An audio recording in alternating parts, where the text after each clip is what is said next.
Bonjour à tous, aujourd'hui on va vous parler non pas d'un vêtement mais d'un livre en fait. C'est un livre qui a été écrit par Hugo Jacomet que vous connaissez sûrement car c'est le fondateur de Parisian Gentleman qui est un peu le blog de référence en termes tailleur, sartorial, ça existe depuis 2008. Il a publié plusieurs ouvrages et voilà, il nous a fait parvenir gentiment celui-ci, donc Soulier, une passion masculine. Nous en ce moment on est en train d'écrire un guide sur les chaussures, donc je ne vous cache pas que j'ai regardé un peu ce qu'il y avait dedans, c'était vraiment intéressant. C'est d'abord un très très bel objet, assez massif, et il s'adresse avant tout aux amateurs. On va voir ça ensemble. Donc c'est divisé en quatre écoles différentes. École française, école anglaise, école italienne et reste du monde. Alors l'intérêt en fait c'est qu'on va vous parler dans ce livre de bottiers vraiment haut de gamme et on va vous expliquer ce qui fait la spécificité de chacun d'entre eux. En fait, moi-même je suis amateur mais après je sais pas forcément ce qui fait la différence entre un bottier japonais et un autre bottier japonais. Et cet ouvrage en fait vulgarise et explicite vraiment bien en y mettant les formes d'ailleurs. Donc par exemple, pour l'école anglaise, on va vous parler euh, on va prendre l'exemple de Crockett and Jones.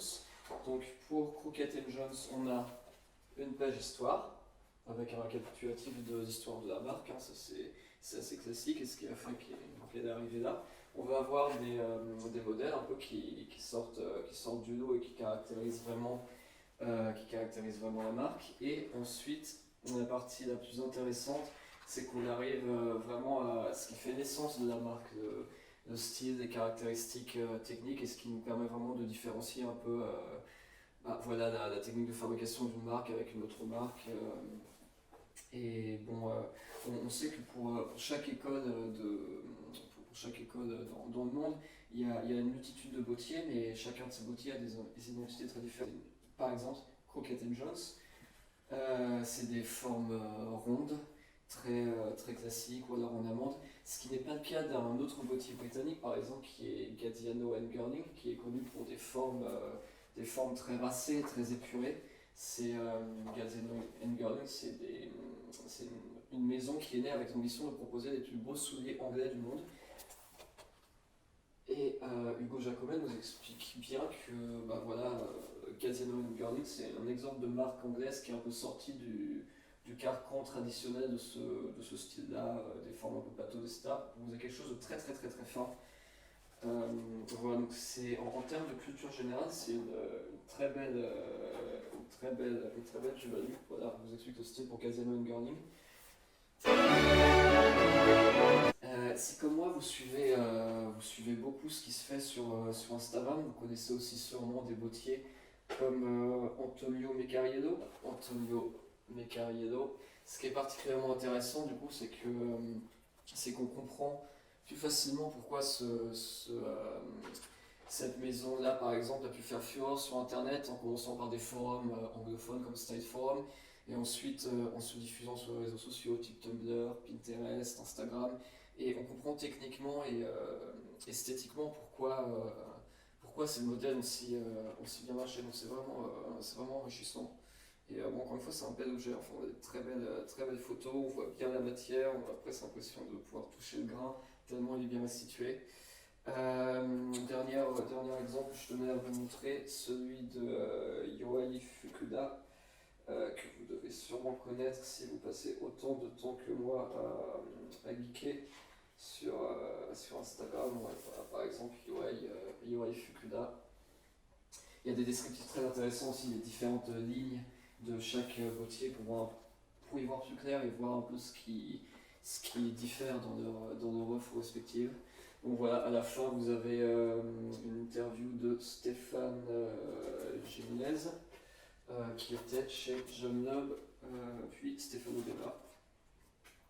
Ensuite un rapport sur le championnat du monde de souliers masculin. Et enfin un lexique sur les grandes familles de souliers. Voilà. Un excellent ouvrage si vous êtes déjà amateur en fait.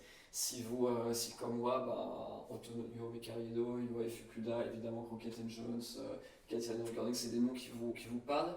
mais que entre ces différents noms, vous ne savez pas vraiment expliquer ce qui fait la différence dans la technique de fabrication, dans les caractéristiques des chaussures, et que vous voulez y voir plus clair, avoir un aperçu d'ensemble qui soit intéressant, en plus d'avoir un bel objet avec des très très belles photos.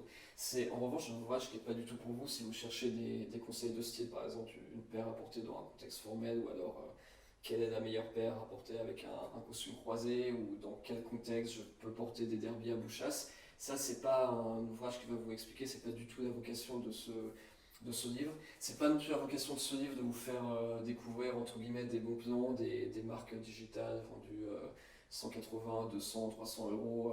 Pour tout ce qui est milieu de gamme n'y est pas forcément mentionné. Euh, mais voilà, ça reste un ouvrage intéressant pour avoir des repères dans la botterie haut de gamme que je vous recommande chaudement si vous êtes amateur. Voilà, apparemment c'est limité à 500 exemplaires, donc je vous conseille quand même de faire vite. Nous, de notre côté, on travaille sur un guide des chaussures, comme vous le savez. On varie énormément de sources d'informations. On va voir dans les prochaines vidéos quel site, quel blog et quel forum, qu'il soit francophone ou anglophone, vous pouvez consulter si vous êtes plutôt dans la recherche donc, de conseils de style ou de marques ou de bons plans. On va voir ça dans une prochaine vidéo qui arrive très bientôt. Merci beaucoup. Si vous avez aimé cette vidéo, je vous invite à liker, à partager, à commenter et bien sûr à vous abonner. Voilà, à très bientôt.